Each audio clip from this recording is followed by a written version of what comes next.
Hi everyone, my name is Kameron and today we're back at another book review.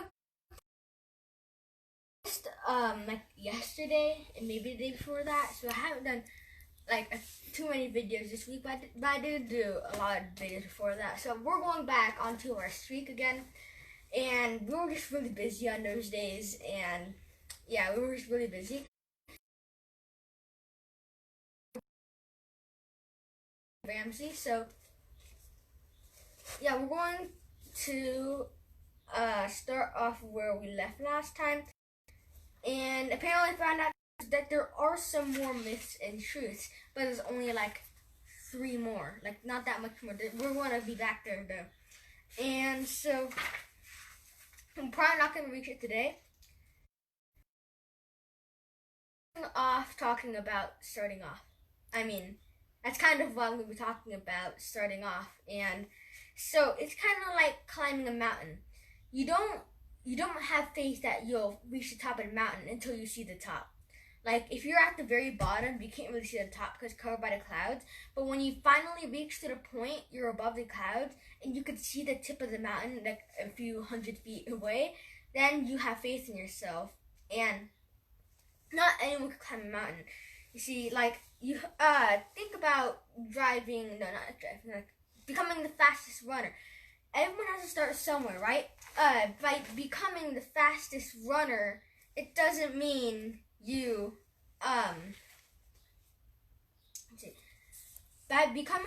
you don't become the fastest runner by you don't raise your kid to be the fastest runner. Say you have a kid, you want him to be the world's fastest runner.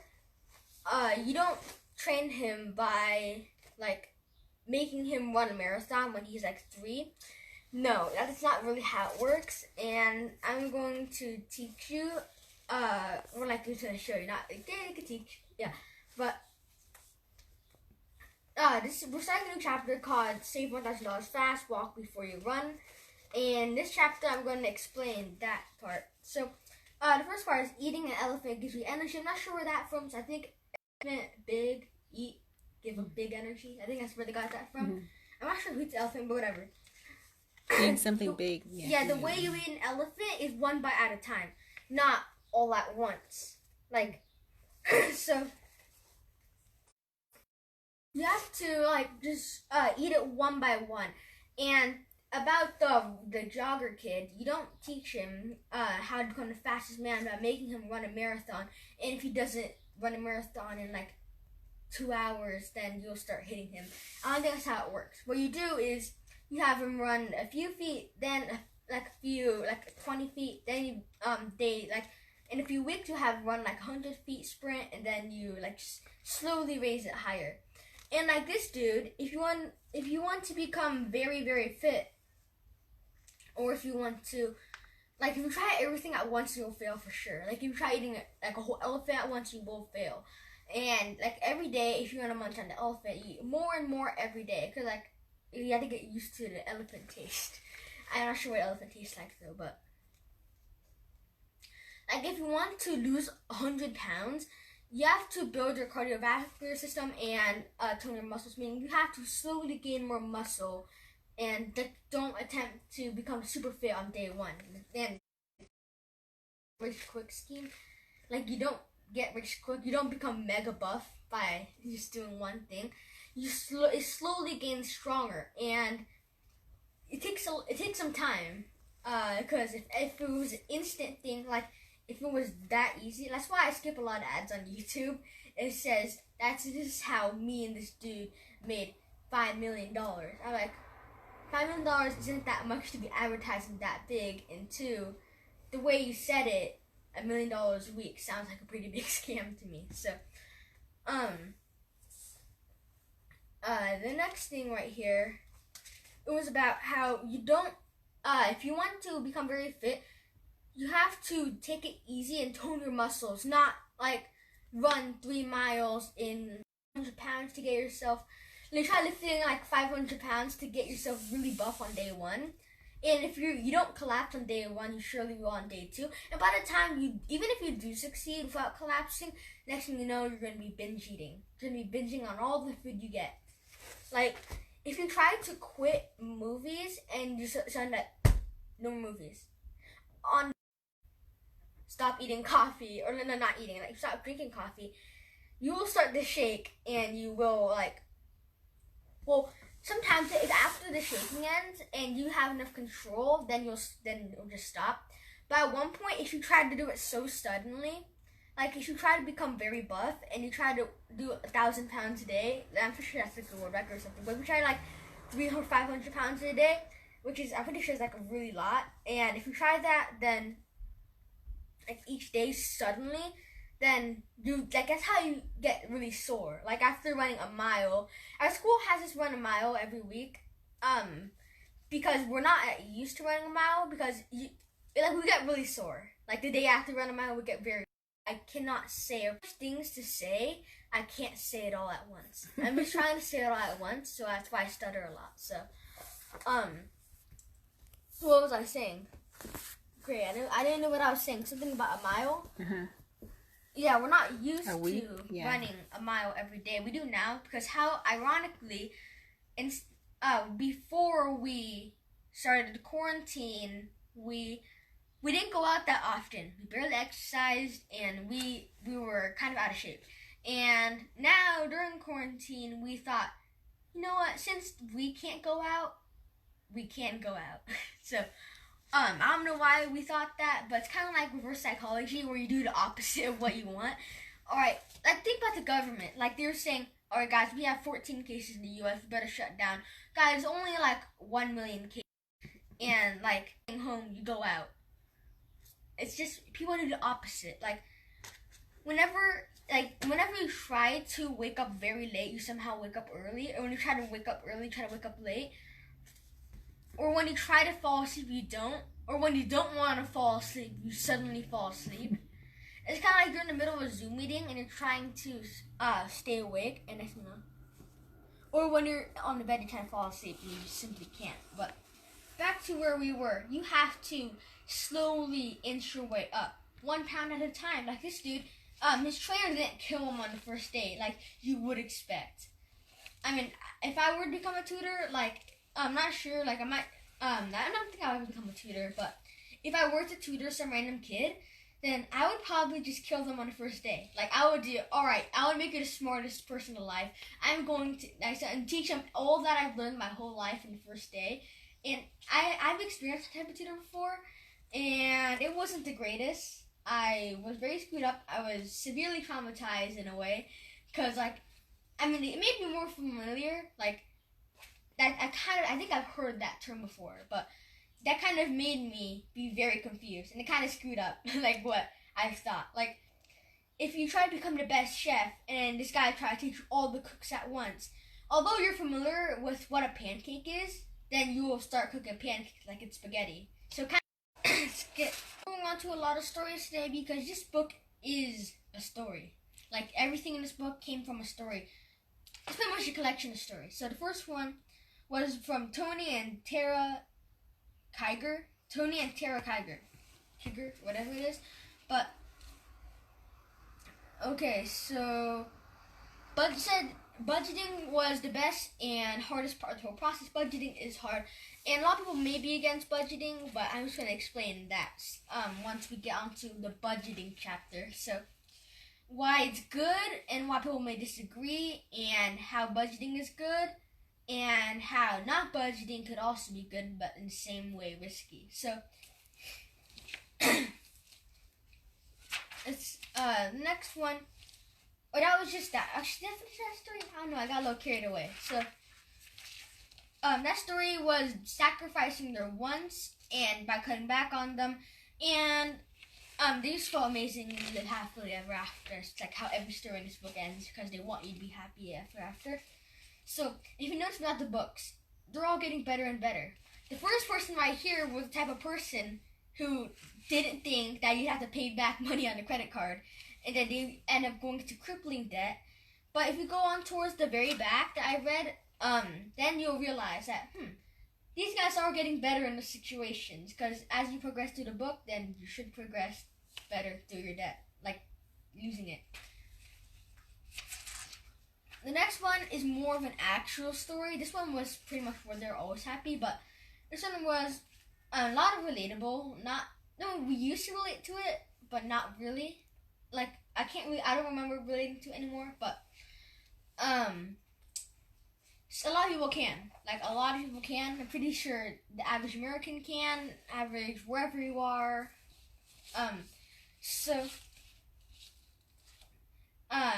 There never seemed enough bucks or dollars to cover all the family expenses, and he was barely making by paying the bills and funding extracurricular activities.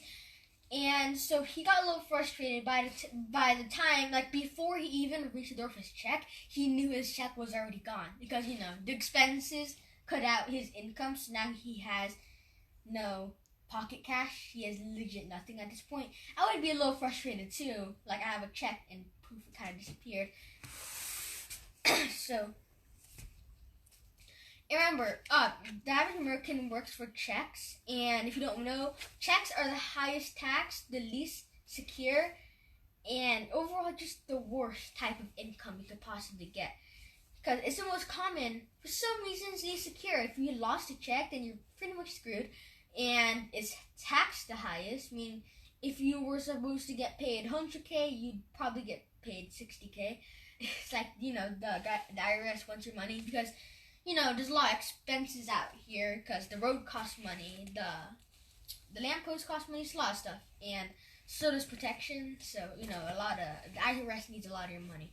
And you could find a way to not pay taxes legally. I mean, just look at Trump. He doesn't pay much of any taxes. Because if he did, he wouldn't be nearly as rich. Because the rich know how to legally avoid taxes by doing charity organizations and all of that. So, okay. Yeah. The buck guy. So, he lost a lot of his money. I don't know, my ear started ringing for some random reason, but he read a book because his friend suggested to him, and he started he said paying off the debt and starting to grow his money, and yeah, that's pretty much what happened.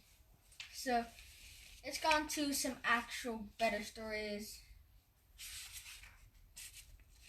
Oh yeah, one story, like this one, I don't know where she got this from, but she says, the financial mentality I grew up with is, if you want anything out of life, you're going to have to get into debt for it. Not true. If you want $1 million, that's mean you have to get in debt for it. If you want a car, then you have to get in debt for it. She got into debt to buy a car and a house.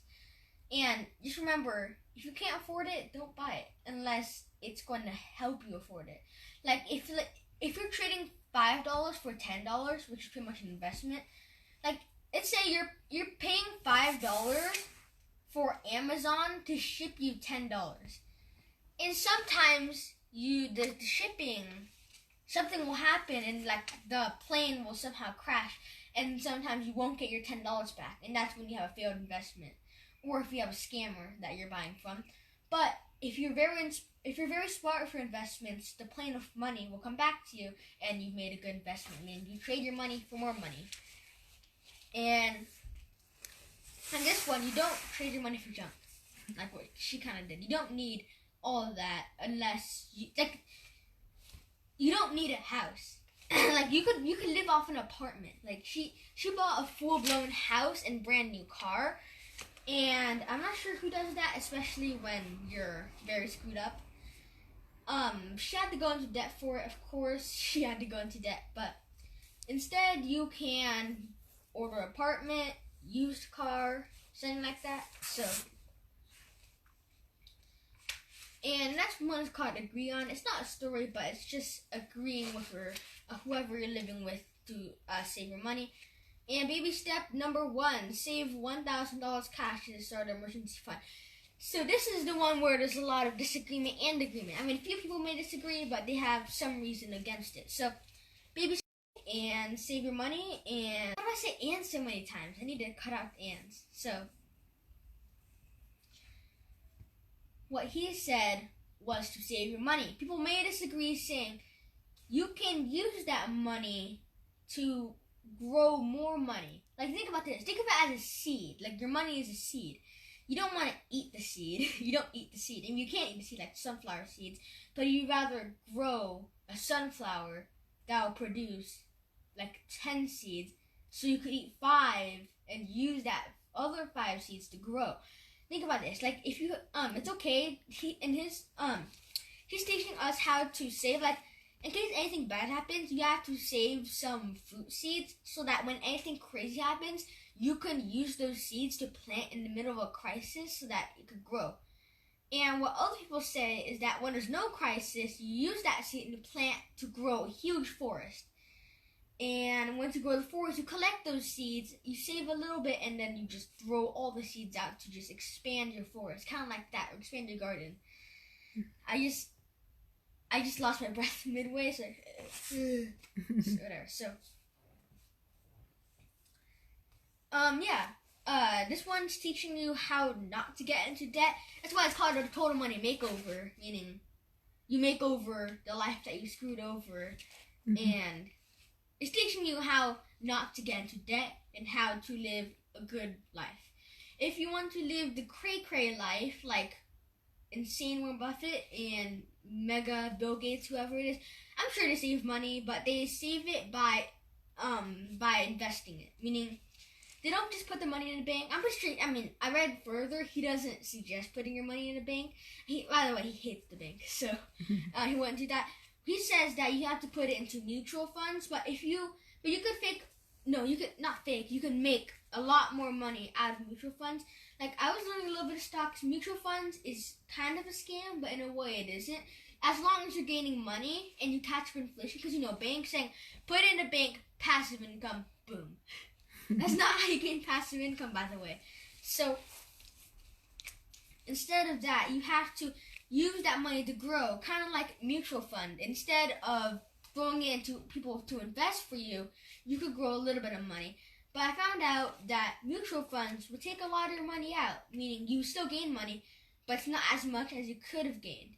Meaning, if you did it by yourself, you could gain $100, but mutual funds only gave you $30. $30 is enough to beat the inflation and save up a lot of your money, so it's a pretty worth the investment. But if you decided to use your time to invest in yourself... Actually, mutual fund doesn't have enough to beat inflation. Really? Mm-hmm. Doesn't? It doesn't. But it's better than profit. Just putting it back, not doing anything. Profit. Yeah. Mm-hmm. Well, some cases it can. A lot of times it can't, right? Mm-hmm. Well, where I learned it from, like the people who taught me... In the past, it cannot, not anymore. Mm-hmm. Whoa. Mm-hmm. Whatever. So, a lot of times, some people... I learned from a lot of stock traders that mutual funds, it allows you to profit, but not as much as you could have gained. Mm-hmm. Imagine knowing, oh man, I could have gained $2,000, but you only gained $200. Mm-hmm. That is okay.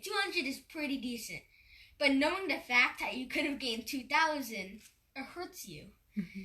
Because you become mega rich by throwing your savings into a investment. You use your seeds to gain more seeds. But in case you don't get any seeds, you tuck one seed away, just like $1,000. You just tuck a single thing away just in case, and of course it's not going to do $1,000. This book sort of confused me by saying save $1,000 cash, then the rest is going to say save like $50K, but I'm going to explain, because now that I look at it, I forgot one word. Starter emergency fund. You start off with $1,000. Mm-hmm. Whatever that noise was, it sounded like a frog. It sounded like a frog until I heard the room noise and I found out it was just a motorcycle. So, whatever it was, that's that. I skipped a few stories just because you don't really need them.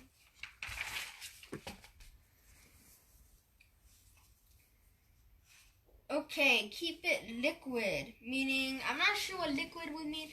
But I'm just going to tell you more of the story. The money is moving. Mm-hmm. Okay, so this one says,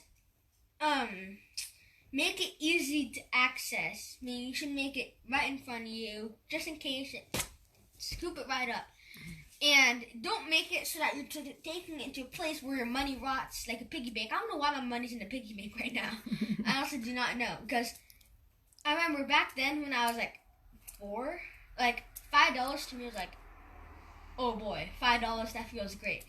I mean, it still does feel great to have $5 in your pocket because, knowing that you could use that money on whatever you want just satisfies you. But now when I look back, man, that $5 in my piggy bank doesn't look too much like a savings account.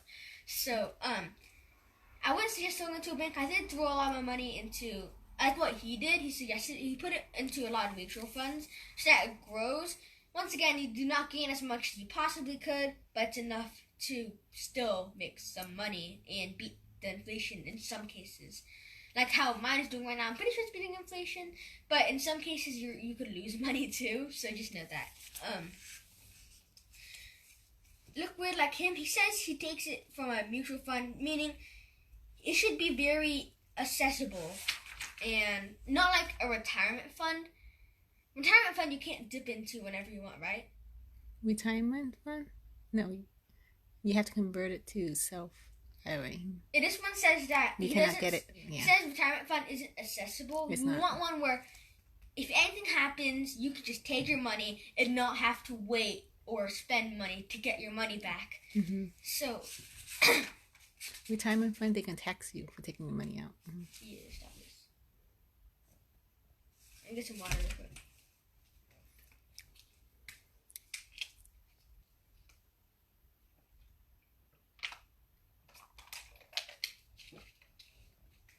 Okay, that water tastes really good. Okay.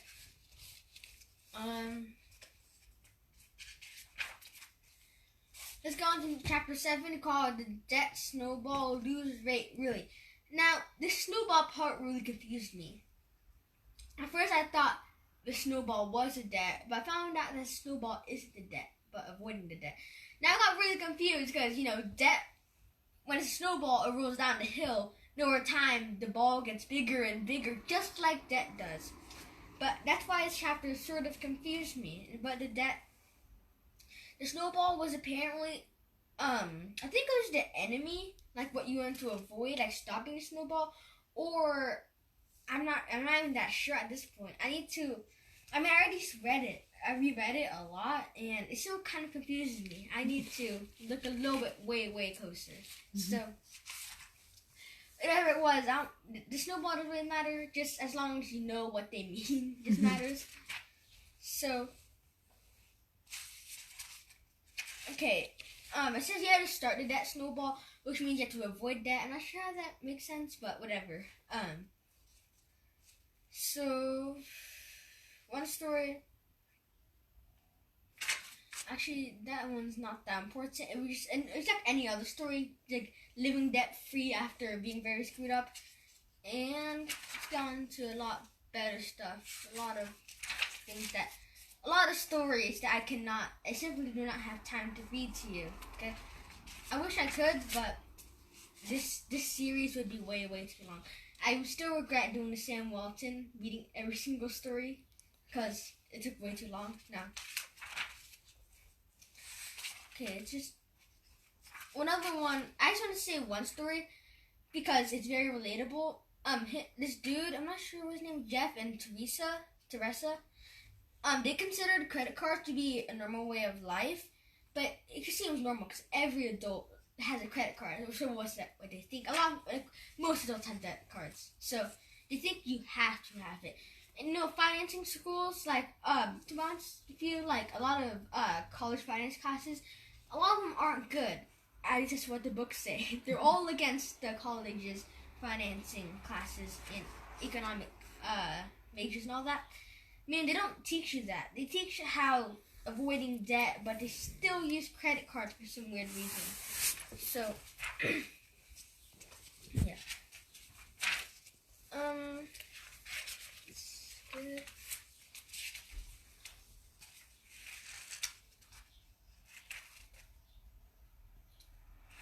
Okay, so another story was not really a story, but you had to know when you're going to dip into the emergency fund. The emergency fund was at $1,000, but don't worry, it's going to be a lot more. Hold on, see if I somewhere really close. Yeah, it's going to be a little bit further. But you only dip into it when it's really necessary. Like, let's see. Well, one was not really necessary. I'm not sure if air conditioner is a need. But whatever it was, Penny's air conditioner ran out in the dead of summer, meaning it's really hot. And the repairs were $650, which she took from her emergency fund. And she said, thank goodness there was $1,000. So I would not use my emergency fund on air conditioning, especially considering that that is an emergency. I mean, come on, we're not even using our spending money on air conditioning here. So I'm not sure why I would use my emergency money on it. But next one is a little bit more necessary. Baby step 3 was finish the emergency fund. You should have a range of 5,000 to 25K. That's a lot. And meaning you need to have enough money to cover 6 months of your life. And I think we have that. I'm pretty sure we saved money too, but I mean, I think we already read this book. No, a lot of books are really similar to this. It's not anything new. It's just a mashup of all the other books. And by the way, I'm thinking about writing a book when I get a little bit older, and it will be a mashup of about a lot of books. It's gonna be like a chapter. Like each book is a paraphrase or something. So it's gonna be a mix-up of like 20 years worth of books. Next thing, I've already said it. Can you talk about your blog? When is it gonna come out? Oh yeah. Speaking of the blog, 4-hour work week. I did do a lot of it, and I'm almost done. It should be done. What day is it? Sunday, Monday, Tuesday, Wednesday. It should be done by around Thursday. So I'm pretty sure I could get it done by latest Saturday or Sunday at most. So I'm almost completing the final pages, and you will be able to read it if you visit Kameron Pham blog, or if you miss some of these videos, make sure you come to Kenneth and Kameron YouTube. I should change it to Kameron because majority of my videos are from Kameron, but whatever. I'm starting my own channel, starting fresh, okay? And usually these ones, like, when do you post the YouTube videos after this? Like, how long does it take for you to post? Well, sometimes, but by tomorrow they have it. Sometimes I post right away. Sometimes, Mm-hmm. Yeah, so like a few days ago, like a lot of times she posts it right after this. I mean, she's like, I have nothing else to do. I'm just gonna post it. Or sometimes she gets a little bit busy in the middle of the night. She just posts it. So whatever it is, make sure if you missed yesterday, it definitely will be up. And okay.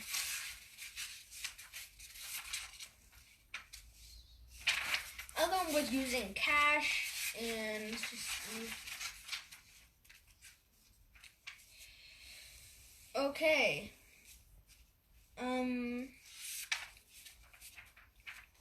Where is this?